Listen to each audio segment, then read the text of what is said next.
வாசிக்கும்படியாக தெரிந்துகொள்ளப்பட்ட வேத பகுதி என்னாகமம் 21ஆம் அதிகாரம் 1ஆம் வசனம் முதல் 10ஆம் வசனங்கள் முடிய. என்னாகமம் 21ஆம் அதிகாரம் 1ஆம் வசனம் முதல் 10ஆம் வசனங்கள் முடிய. வேவுக்காரர் காண்பித்த வழியாக இஸ்ரவேலர் வருகிறார்கள் என்று தெற்கே வாசம் பண்ணுகிற கானானியனாகிய ஆராத் ராஜா கேள்விப்பட்டபோது அவன் இஸ்ரவேலருக்கு விரோதமாக யுத்தம் பண்ணி அவர்களில் சிலரை சிறைப்பிடித்து கொண்டு போனான். அப்பொழுது இஸ்ரவேலர் கர்த்தரை நோக்கி, தேவரீர் இந்த ஜனங்களை எங்கள் கையில் ஒப்பு கொடுத்தால் அவர்களுடைய பட்டணங்களை சங்காரம் பண்ணுவோம் என்று பிரதிக்கினை பண்ணினார்கள். கர்த்தர் இஸ்ரவேலின் சத்தத்துக்கு செவி கொடுத்து அவர்களுக்கு கானானியரை ஒப்பு கொடுத்தார். அப்பொழுது அவர்களையும் அவர்கள் பட்டணங்களையும் சங்காரம் பண்ணி அவ்விடத்திற்கு ஓர்மா என்று பெயரிட்டார்கள். அவர்கள் யோதாம் தேசத்தை சுற்றி போகும்படிக்கு ஓர் என்னும் மலையை விட்டு சிவந்த சமுத்திரத்தின் வழியாய் பிரயாணம் பண்ணினார்கள். வழியின் நிமித்தம் ஜனங்கள் மனமடிவடைந்தார்கள்.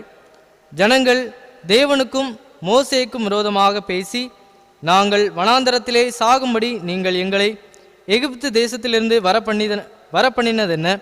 இங்கே அப்பமும் இல்லை, தண்ணீரும் இல்லை. இந்த அற்பமான உணவு எங்கள் மனதுக்கு வெறுப்பாயிருக்கிறது என்றார்கள். அப்பொழுது கர்த்தர் கொள்ளிவாய் சர்ப்பங்களை ஜனங்களுக்குள்ளே அனுப்பினார். அவைகள் ஜனங்களை கடித்ததினால் இஸ்ரவேலருக்குள்ளே அநேக ஜனங்கள் செத்தார்கள்.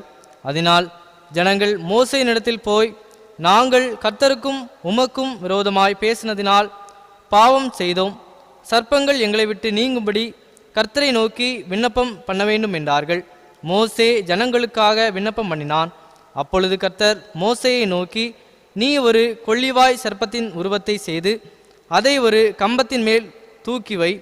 கடிக்கப்பட்டவன் எவனோ அவன் அதை நோக்கி பார்த்தால் பிழைப்பான் என்றார். அப்படியே மோசே ஒரு வெண்கல சர்ப்பத்தை உண்டாக்கி அதை ஒரு கம்பத்தின் மேல் தூக்கி வைத்தான்.